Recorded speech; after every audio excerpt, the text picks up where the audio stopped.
G'day guys, welcome to episode 162 of Ask Jack D. Today I take a question about how did I develop confidence as a young employer. I've walked you through my journey from an 18-year-old starting out in business and how I developed the emotional resolve and the intellectual ability to today oversee multiple companies across multiple industries with hundreds of staff.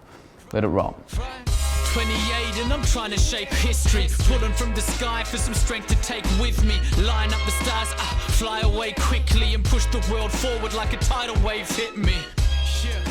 I ride the wave swiftly, I fear no man, check my titles mate quickly, came from the sky with the light of day in me and grew my own wings. Today's question comes from a very valued Entourage student, Melody Jarvis. Episode 162. Rosie, what's the question? What does Melody ask us today? Okay, Melody is asking, how did you develop confidence as a young employer? How did you develop confidence as a young employer? Melody, that is a very, very, very good question, because I think as entrepreneurs or anybody living with a dream, so much of our journey is constantly leveling up to where our life takes us and how large our businesses or our life becomes, right? And so much of this game is ensuring that your self-image keeps up with where you're at.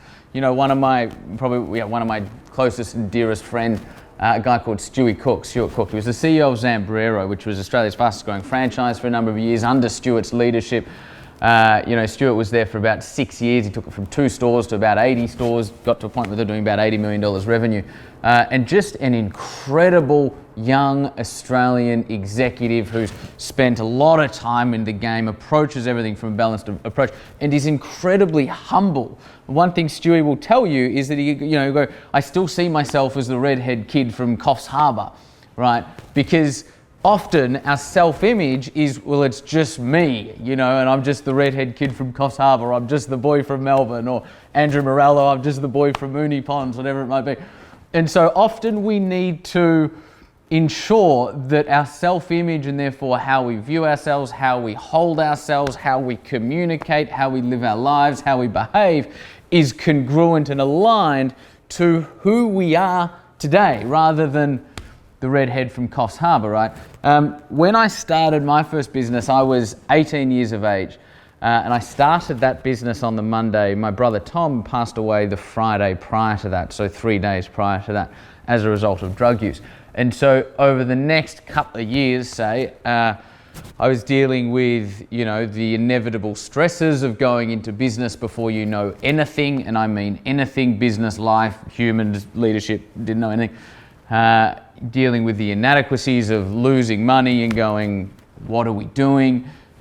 Dealing with the nervousness, as well as learning to deal with how to grieve for a family member that you've lost. And Tom, was my best friend as well. So I spent the first couple of years in business.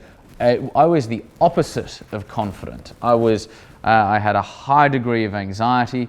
I couldn't find any doctors or psychiatrists or psychologists that knew what the fuck they were talking about, so they all want to diagnose you with something. I'm like, I don't have anything. I have something called being a fucking human being, and I'm going through a stressful period, and very few professionals would get it. So I was anxious. I didn't know how to deal with it. I would find it even hard to converse with just the people around me, let alone provide leadership. And how do you develop confidence to build yourself out of that?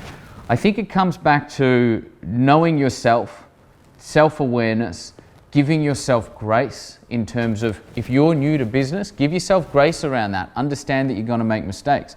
If you've had a family member, particularly a close family member, do pass away, give yourself grace to feel sad for a year if that's what it takes. 2 years if that's what it takes, right? Give yourself grace that you're going to make a few wrong calls when it comes to recruitment. Give yourself grace in the fact that you're probably going to hang on to some people too long. Often in the early days we fire too slowly, right? So give yourself grace, understanding that in the early days and in the early years, you're still on your L plates, you're still on your learners. And so you can't expect a high degree of accuracy in all of the decisions you're making all of the time, and that's completely fine. Having said that, you should be absolutely striving all of the time to become better every single day in order to get to a point where you can carry a greater workload and a greater, team, a greater number of people, whatever it might be, greater number of businesses, so that you can get to a point where you are the person that can effectively manage and can dependably lead a number of people and a number of businesses. I think the other thing is just simply time in the game, right? There's a lot to be said for experience, and those who hang around long enough for experience are those who, in my view, are driven by something greater than themselves and not in it for them. And those who give themselves grace to make the mistakes along the way. Study any high-level entrepreneur, study any great business leader. What you'll find is a string of failures in the background somewhere, even if they don't talk about it. A lot of the best ones do. So, give yourself grace, study yourself, study human psychology, study leadership, time in the game, and realize that it's like any other muscle. Time in the game will help you build the muscle. I went from an 18-year-old kid who was highly anxious and couldn't converse to today having several different companies in the entourage. We've got 80 of the most amazing people. I've got an executive team of 6 of the most incredible executives. We were named the 4th best place to work. I've also got the Entourage Beanstalk Factory, which delivers in entrepreneurial education inside of corporations. We've got the Entourage Growth Fund, which invests in a whole bunch of Australian upstarts. And so I couldn't, today as I sort of oversee everything that's going on in my world, I couldn't have the mental capacity, the mental know-how, or the emotional strength, or even just the resolve to do any of that had I not have been around for the last 11 years, right? Because I would be panicky, or I would be flighty, or I'd be making quick decisions. I'd be doing whatever destructive behaviors that come with a lack of experience, right? So you need to go through the time in the game, give yourself grace as you do, and before you know it, you'll be in a position where you're managing this sort of stuff and leading this sort of stuff quite gracefully, and it just becomes who you are. You wake up every day, you sleep really well at night, because it just becomes who you are. Dessert. Okay. Are we still rolling? Still rolling. Still rolling. Okay, good. Podcast. We're releasing a podcast March 15th.